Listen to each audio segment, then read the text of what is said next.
અને મહત્વના સમાચાર સુરતથી, જ્યાં સવારથી વાદળછાયું વાતાવરણ અને હવે વરસાદની શરૂઆત થઈ છે। સુરતના અલગ અલગ વિસ્તારોમાં ધનતેરસના દિવસે વાદળછાયું વાતાવરણ અને વરસાદ વરસી રહ્યો છે। મેઘરાજા સુરતમાં મહેરબાન થયા છે। જોકે દિવાળીના તહેવારોમાં આગામી 3 થી 4 દિવસ વરસાદ પડશે તેવી શક્યતાઓ હવામાન વિભાગ દ્વારા વ્યક્ત કરવામાં આવી હતી। ત્યારે વરસાદી માહોલ દક્ષિણમાં જામ્યો છે।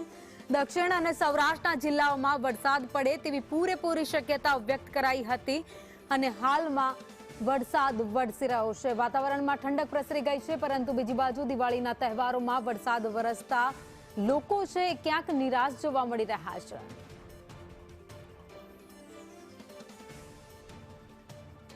સુરતના અલગ અલગ વિસ્તારોમાં અત્યારે વરસાદી માહોલ જોવા મળી રહ્યો છે। જાણે કે કેમ ચોમાસાનો વરસાદ વરસતો હોય એ જ રીતે અત્યારે ધોધમાર વરસાદ સુરતમાં વરસી રહ્યો છે।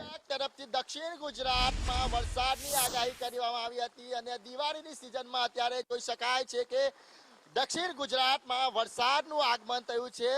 બપોર બાદ ભારે ગરમીના વચ્ચે અત્યારે વરસાદ વરસી રહ્યો છે। જે પ્રમાણે વરસાદે વિરામ લીધો હતો અને તેના વચ્ચે ભારે ગરમી અને લોકોને બફારો થઈ રહ્યો હતો। અત્યારે ભારે પવન સાથે સુરતના અનેક વિસ્તારોમાં અત્યારે ગાજવીજ સાથે વરસાદ વરસી રહ્યો છે। ખાસ કરીને વાત કરીએ અત્યારે આપણે વેસુ વિસ્તારમાં છે અને વેસુ વિસ્તારના દસ્યો છે જાંગારી છેલ્લા અડધો કલાકથી વરસાદ વરસી રહ્યો છે। વેસુ હોય, પાલ્લે પોઈન્ટ હોય, તમામ વિસ્તારમાં ભારે પવન સાથે કાળા ડિબાંગ વાદળ છાયા જે વાતાવરણમાં પલટાવ્યો છે અને વરસાદ વરસી રહ્યો છે। જોઈ શકાય છે કે અત્યારે સુરતના પીપલોદ વેસુ વિસ્તારમાં ધોધમાર વરસાદ વરસી રહ્યો છે।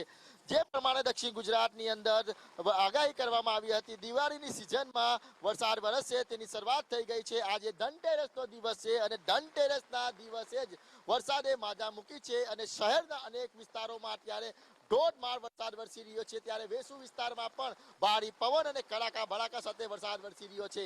કેમેરા પર્સન ભૂષણ ચૌધરી સાથે મનીષ પરમાર, સંદેશ ન્યૂઝ, સુરત।